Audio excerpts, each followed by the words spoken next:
Kembali kita bertemu kajian malam Jumat.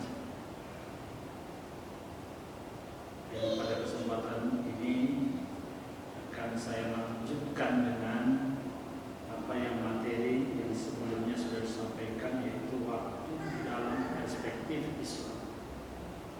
Jadi sedikit ke belakang yang dibahas pada masa itu, yang disampaikan waktu dalam ketika bicara waktu, Islam menggunakan Al-Quran dan Al-Hadis menggunakan ada 4 kata, yaitu yang pertama ajal, yang kedua waktu, yang ketiga ada ad-dahr, yang kelima ada salah satu di antaranya sumpah-sumpah tentang waktu, yaitu wal-'asr. Saya sudah mengelaborasi atau mengembangkan atau mencoba luaskan pemahaman kita tentang makna yang pertama pada bulan 12 kemarin, yaitu tentang ajal. Kali ini kita coba kembangkan atau coba kita analisis makna diksi waktu atau waktu dalam perspektif Islam. Saudaraku, dalam Islam waktu tidak hanya dipahami semata-mata sebagai aliran detik yang netral dan mekanis, ya, melainkan waktu itu adalah sebagai ruang amanah, tempat Allah Subhanahu wa Ta'ala menghadirkan takdirnya dan tempat Allah menguji amal manusia. Kalau diksi kata ajal menandai batas akhir segala sesuatu, maka waktu menandai momen penting, momen aktual. Bicara waktu adalah bicara tentang saat di mana manusia hidup, memilih, berniat, dan beramal. Secara bahasa, makna lughawi, Ibnu Manzur dalam Lisanul Arab menjelaskan apa itu al-waktu. Miqdaru ma'lum minaz zaman ju'ila li amri ma. Waqt atau waktu adalah ukuran tertentu dari waktu yang ditetapkan untuk suatu urusan. Ini tertera dalam kitab Ibnu Manzur Lisanul Arab. Lisanul Arab itu secara harfiah berarti lidah orang Arab. Jadi kalau orang Arab mengucapkan satu kata, dia memiliki pemahaman tentang kata yang dia ucapkan.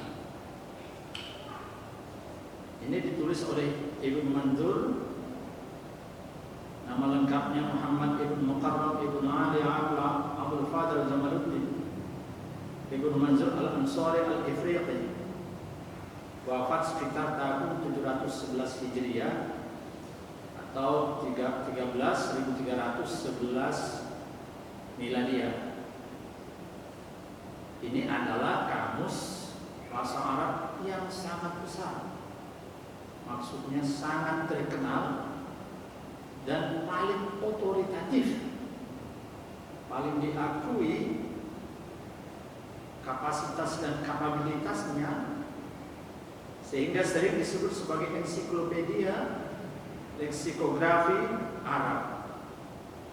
Dan Lisanul Arab ini menjadikannya referensi penting bagi para sarjana, peneliti, dan siapapun yang bermaksud mempelajari bahasa Arab klasik, termasuk sastra maupun studi Islam selama berabad-abad. Kata Lisanul Arab ini bermakna kepada kalau kita memiliki bahasa daerah, tentu Bahasa daerah itu hanya orang daerah itu yang lebih paham makna yang dia ucapkan. Kira-kira begitu ya. Kalau orang memberi pemahaman ini maksudnya begini, tidak, kurang tepat. Tanyalah si orang punya bahasa.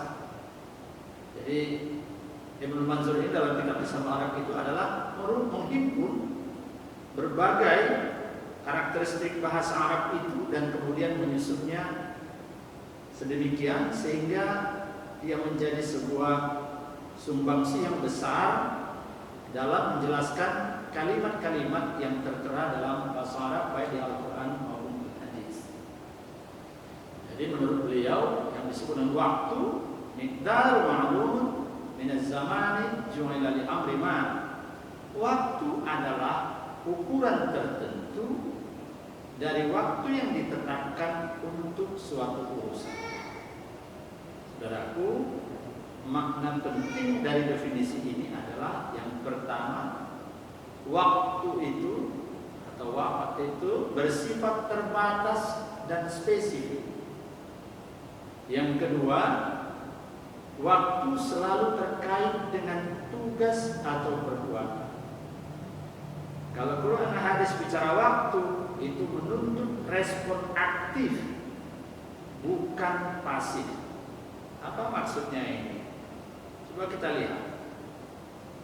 Maksud waktu atau waktu bersifat terbatas dan spesifik.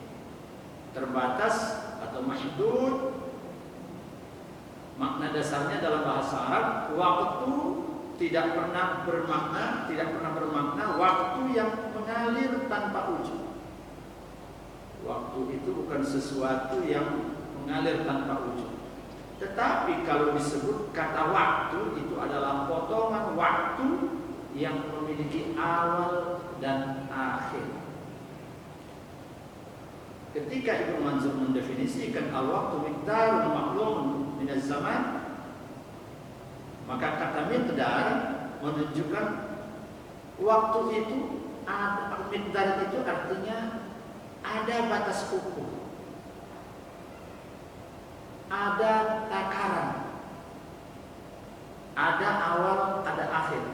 Jadi qadar, takdir, takaran, ukuran.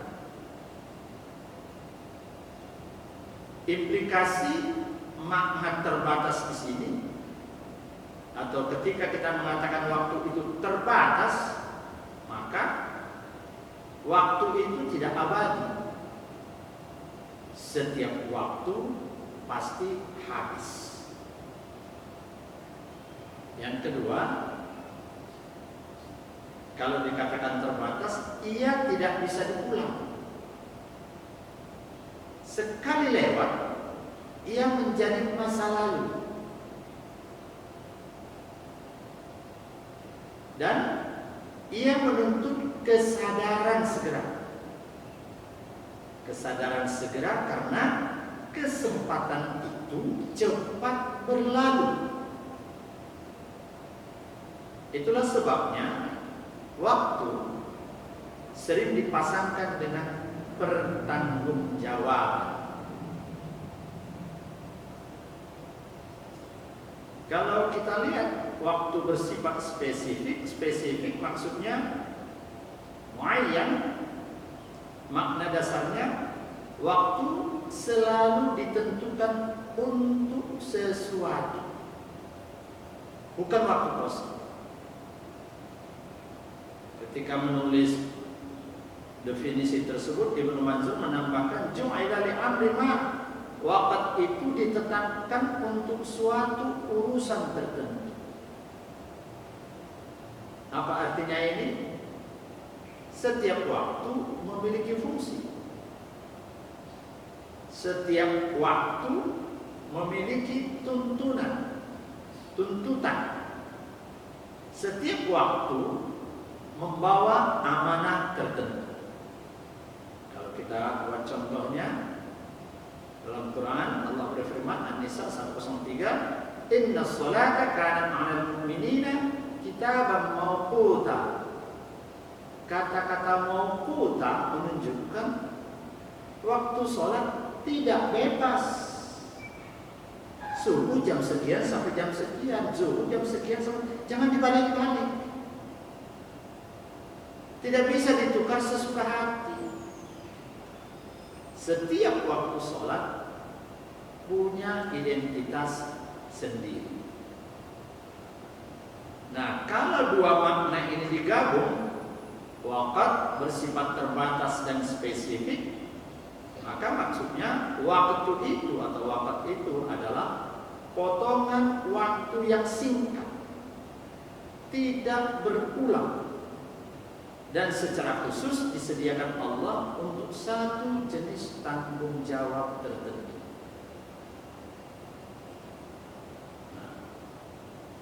Mari kita lihat lagi bahwa waktu akan selalu terkait dengan tugas atau perbuatan. Yang pertama, waktu sebagai penentu sah tidaknya amal ibadah. Tadi sudah dibacakan ayatnya, kata Al-Quran menunjukkan bahwa amal sholat terikat waktu. Waktu adalah bagian dari amal. Jadi kalau ada waktu tidak ada amal, tidak bisa. Waktu itu bagian dari amal. Maka ibadah di luar waktu tidak sah. Saudaraku, waktu bukan bingkai pasif,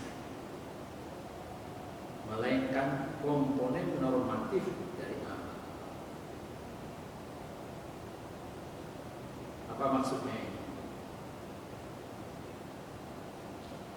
Waktu bukan bingkai pasif, melainkan komponen normatif amal. Di setiap amal itu pasti ada waktunya. Waktu beramal berarti dia bukan sesuatu yang pasif, tapi menuntut aktivitas pada waktu itu. Waktu juga merupakan sirkulasi kesempatan amal. Ketika Allah berfirman, wa huwal ladzi ja'ala al-laila wan nahari khilfatan liman arada ayyadzakkara aw arada syukura. Dialah yang menjadikan malam dan siang berganti bagi siapa yang ingin mengambil pelajaran atau bersyukur. Al-Furqan 62. Ayat ini menegaskan fungsi amal pada setiap waktu. Waktu malam itu adalah saat kita berkontemplasi, merenung dan mendekatkan diri kepada Allah, melakukan muhasabah diri, membangun interaksi dengan Allah, mengkaca perjalanan diri. Malam itu adalah waktu untuk istirahat. Malam itu adalah waktu qiyam, melaksanakan sholat malam. Waktu siang itu adalah waktu kerja, waktu untuk berikhtiar atau berusaha, atau waktu muamalah, melakukan aktivitas hablum minan nas dalam kerangka menjalani hidup dan kehidupannya, dan dalam rangka meningkatkan kualitas hidup dan kehidupan duniawinya sebagai bagian persiapan dia untuk mendapatkan tempat terbaik di yaumil akhir. Jadi Bapak Ibu, di yaumil akhir itu tidak ada amal. Jadi kalau kita membahas masalah dunia, kita bicara tentang apa yang bisa kita perbuat di dunia. Karena akhirat itu tinggal memetik, memanen. Keliru kalau kita tidak membahas dunia, tapi kita mengimpikan keselamatan di akhirat. Dari mana jalannya? Orang buah yang kita terima, panen yang kita terima adalah berdasarkan amal yang kita lakukan sewaktu di dunia. Waktu adalah momen sebagai amanah amal. Rasulullah bersabda, ni'matani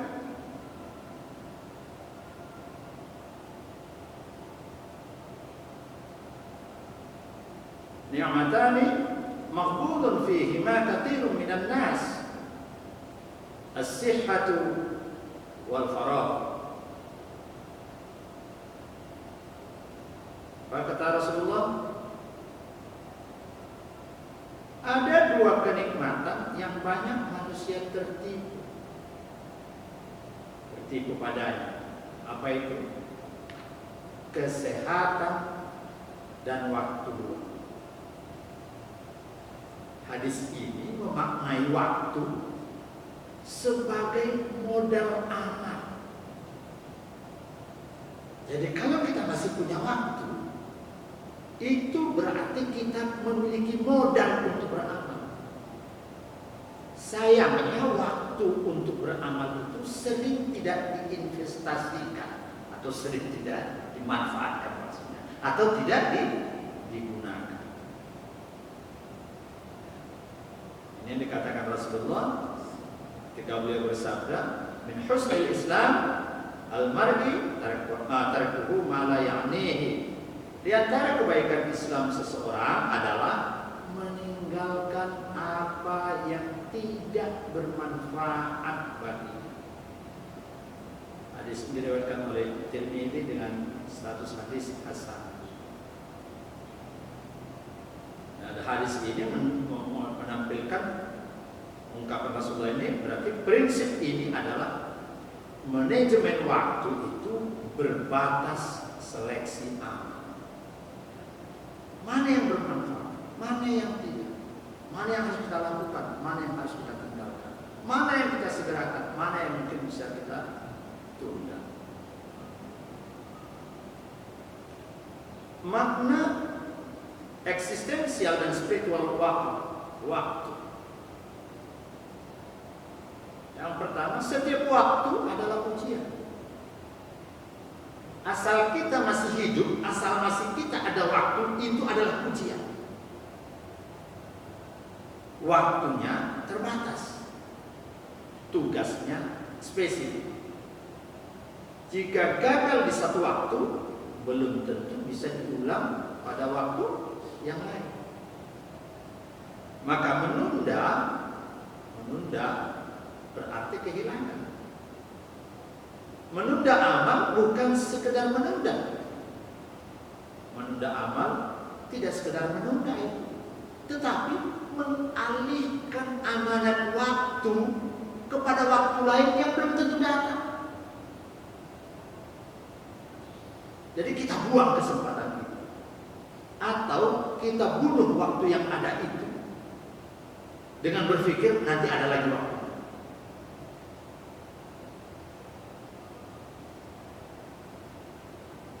Saudaraku, kritik Islam terhadap pemaknaan waktu dalam pandangan-pandangan manusia modern. Islam mengkritik pandangan ini. Yang pertama, kita lihat bahwa dalam pemahaman paradigma modern atau waktu dalam paradigma orang-orang kekinian, yaitu mereka yang hidup di era sekarang, era digitalisasi, AI, kapitalisme platform,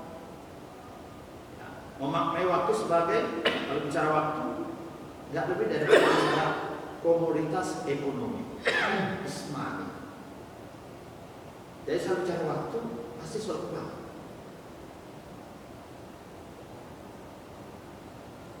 Paradigma manusia modern itu kalau bicara waktu, objek efisiensi ekstrim.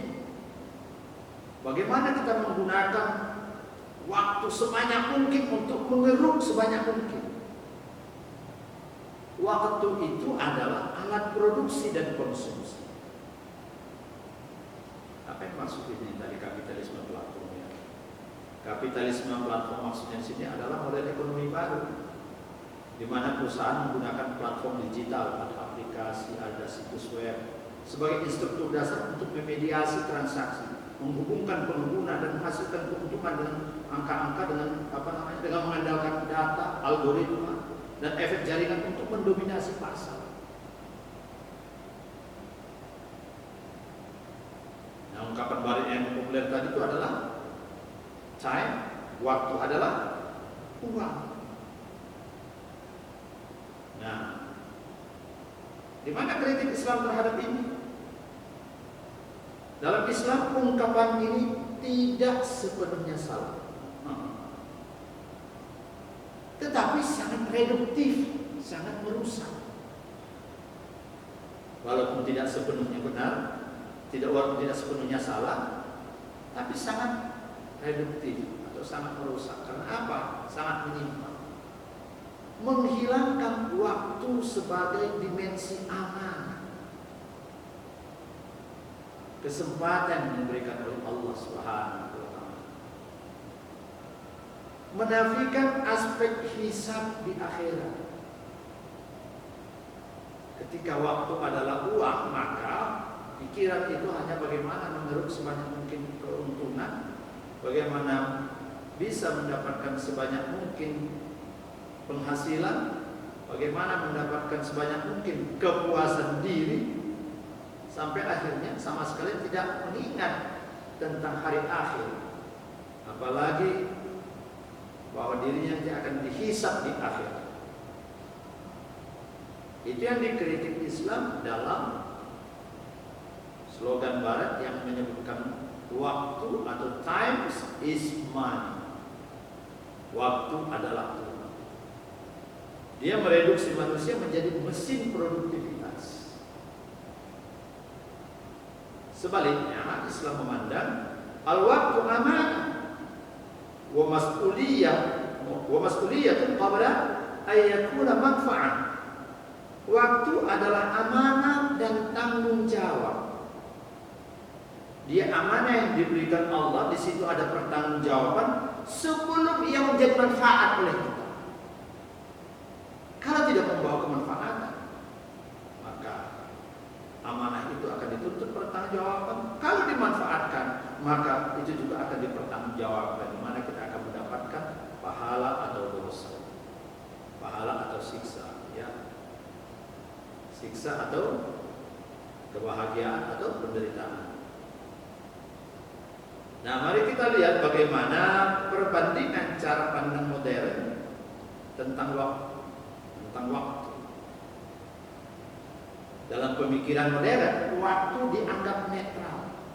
Waktu ya waktu. Nah, ada ruh waktu itu. Dia bisa dibunuh, bisa diisi belakangan.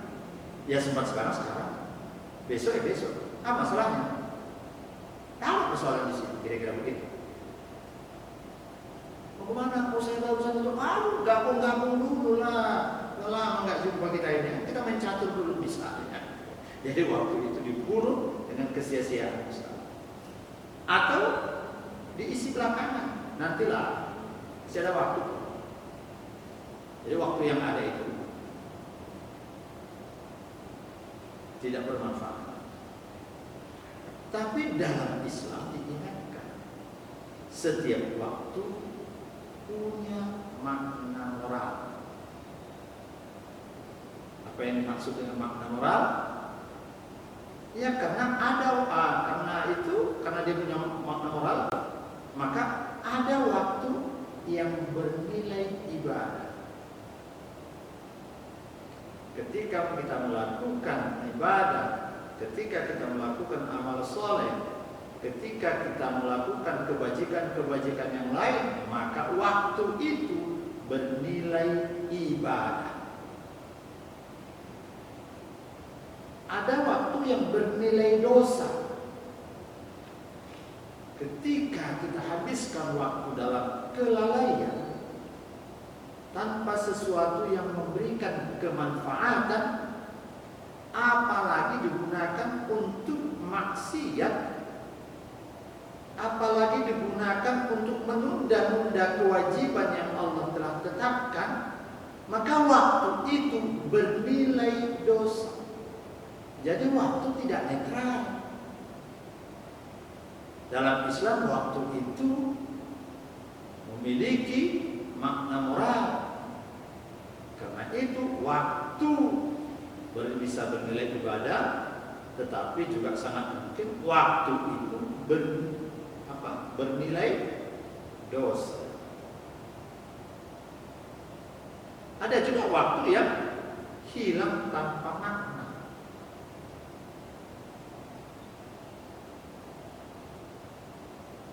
Bapak Ibu, kritik Islam atas kehilangan kesadaran waktu. Fenomena era disrupsi ya, fenomena era digitalisasi sekarang ini. Orang-orang punya kemampuan multitasking, tapi tanpa makna. Multitasking itu dalam waktu yang sama bisa mengerjakan banyak hal. Sambil makan, bisa nonton film, bisa dengar lagu, bisa mengerjakan ini, itu multitasking. Sambil naik sepeda, sambil dengar lagu, sambil menghafal Quran, itu juga multitasking. Jadi satu kesempatan waktu yang sama, tetapi banyak dilakukan. Tetapi juga ada kelelahan digital. Apa kelelahan digital ini?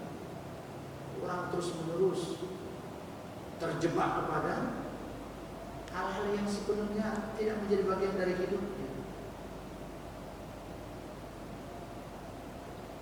Tidak bisa dibayangkan pergi ke kamar mandi pun ada yang bawa HP misalnya, atau bangun pertama dia main HP. Dan ketika dia membaca segala macam bentuk informasi yang diberikan, ada kelelahan, ada kerumitan, ada keletihan. Di mana dunia ini ya? Luar biasa. Ternyata di mana-mana menimbulkan suasana kejiwaan yang lama-lama lelah. Mungkin Bapak pernah merasa ketika televisi di rumah rusak, atau ketika katakanlah televisi rusak, kok anteng gitu, hidup enak gitu, gak ada gangguan gitu. Tapi begitu hidup televisi hidup, berita dan segala macam penjuru itu betul-betul mengganggu ketenangan misalnya. Jadi dampaknya menimbulkan kelelahan. Baca di sini bicaranya ini, baca di sini kejadian ini, baca di situ terjadi lagi ini, yang sana lain lagi, sana lebih sadis lagi. Akhirnya manusia mengalami kelelahan.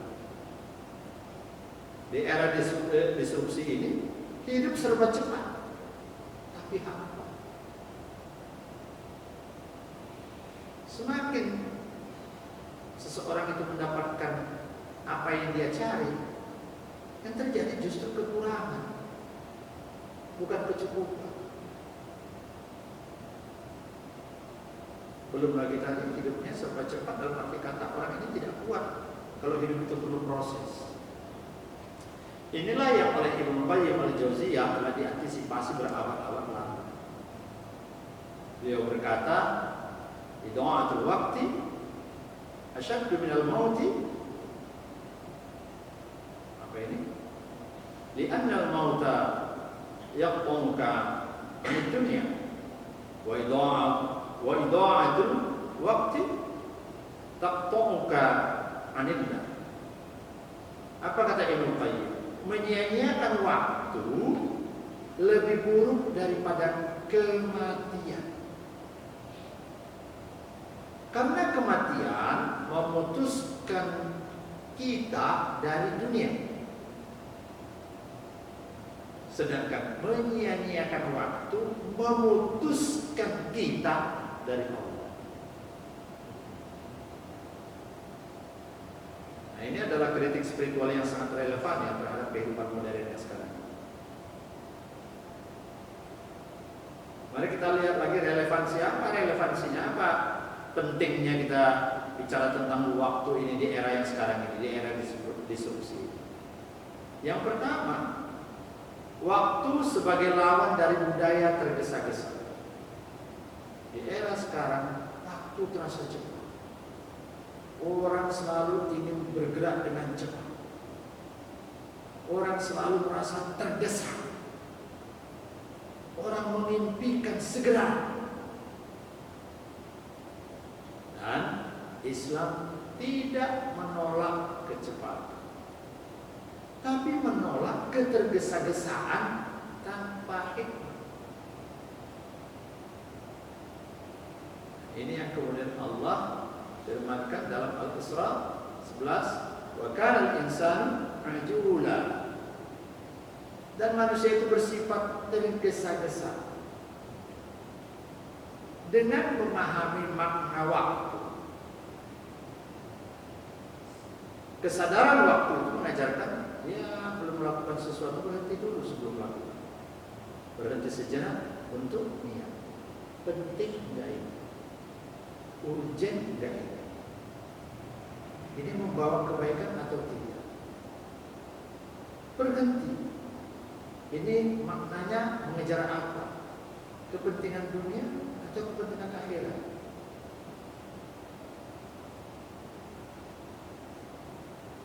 Dengan memahami waktu, maka waktu itu mengajarkan menimbang makna sebelum aksi. Jadi bukan lakukan dulu baru nanti pikiri dampaknya belakangan. Tidak. Pahami apa yang akan dilakukan,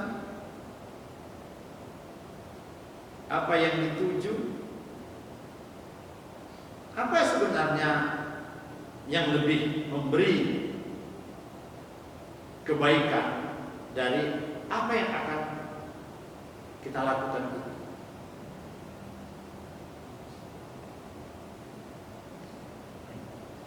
Waktu, memahami waktu, maka itu memulihkan atau mengembalikan kesadaran batin. Kalau orang tidak merujuk tentang pemahaman waktu, maka keletihan yang dialami, kepatahan akibat ketergesa-gesaan, semua ini nanti akan justru membuat tak pernah terpikir untuk bicara atau mau tahu tentang keadaan batin. Jadi tidak ada kehadiran jiwa dalam setiap aktivitas kehidupan. Waktu juga sebagai fondasi etika digital.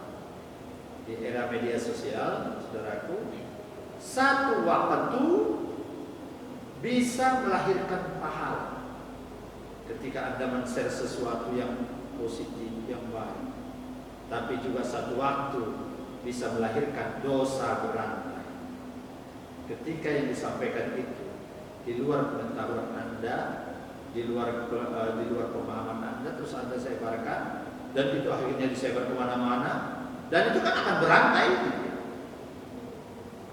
Kalau itu adalah merupakan sesuatu yang sifatnya fitnah, sesuatu yang menyesatkan, sesuatu yang tidak berdalil, sesuatu yang tidak diajarkan, lantas disebarkan, wah. Maka kesadaran kita tentang waktu melahirkan kehati-hatian.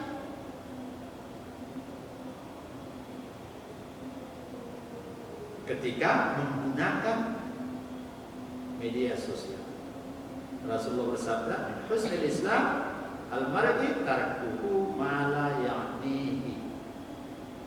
Di antara kebaikan Islam seseorang adalah meninggalkan hal-hal yang tidak bermanfaat bagi. Hadis ini adalah prinsip manajemen waktu yang sangat aplikatif di era digital sekarang. Jadi mari kita lihat agama kita memiliki penangkal-penangkal cara untuk menganalisis setiap persoalan dan punya jawaban. Waktu dan kesehatan mental. Krisis mental modern ini sering bersumber dari banyak orang hidup di masa lalu. Tumbuh sesal, tumbuh rasa kecewa. Mengapa? Andaikan dulu. Atau hidup di masa depan, melahirkan kecemasan. Bagaimana nanti anak saya? Bagaimana nanti saya? Bagaimana kalau saya tidak kerja? Kalau saya tidak melakukan ini? Kalau kesibukan atau terjebak kepada bayang-bayang masa lalu dan ketakutan akan masa depan, maka dia kehilangan makna waktu yang ada pada hari ini.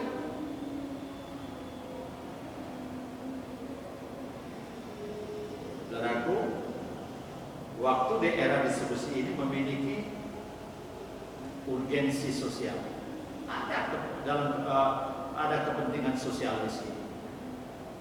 Pemahaman tentang waktu ini membangun kesadaran hidup bermakna. Orang yang memahami diksi waktu yang dimaknakan dalam Al-Quran dan hadis akan membangun kesadaran hidup, bagaimana hidupnya memiliki makna. Yang kedua, mencegah kelelahan eksistensial, mencegah kelelahan yang mengendap kuat, yang menjadi merusak kepribadian dirinya. Kelelahan eksistensial ini adalah kelelahan yang membuat dia tidak lagi berdaya apa-apa. Dan yang ketiga, pemahaman kita tentang waktu membantu mengembalikan orientasi akhirat tanpa meninggalkan dunia. Imam Al-Ghazali menegaskan, alam anna an-nafasa malakal waqtu wa in adaqtahu faqad dha'ta nafsa. Ketahuilah bahwa yang paling berharga yang engkau miliki adalah waktu. Jika engkau menyia-nyiakannya, maka sungguh engkau telah menyia-nyiakan diri. Itu disebutkan Imam Al-Ghazali dalam kitabnya Al-Ihya. Saudaraku, sampai kita kepada beberapa kesimpulan dari kajian kita. Waktu adalah ruang tanggung jawab etis, bukan sekedar durasi. Jangan disepelekan waktu yang ada. Dia punya tanggung jawab, adalah ruang tanggung jawab etis, karena setiap tarikan nafas itu semuanya akan ditanyai pertanggungjawaban. Krisis modern sejatinya adalah krisis kesadaran waktu. Jadi bukan kita tidak punya waktu, tetapi tidak memiliki kesadaran tentang makna waktu. Kajian waktu ini sangat relevan untuk menjawab kegelisahan di era disrupsi. Bapak Ibu, mengelola waktu berarti mengelola hidup, berarti mengelola iman, berarti mengelola masa depan. Masa depan hanya masa depan hidup di dunia, tetapi lebih dari itu, kita membayangkan masa depan kita pasca berakhirnya kehidupan duniawi kita. Saudaraku, mudah-mudahan ada manfaatnya, dan mudah-mudahan kita termasuk orang-orang yang mampu mendayagunakan pemahaman waktu ini untuk lebih meningkatkan kualitas hidup kita lewat mengimplementasikan kita atas pemahaman waktu ini dalam kehidupan kita sehari. Demikian, Nasrul minallah wa Maaf. Assalamualaikum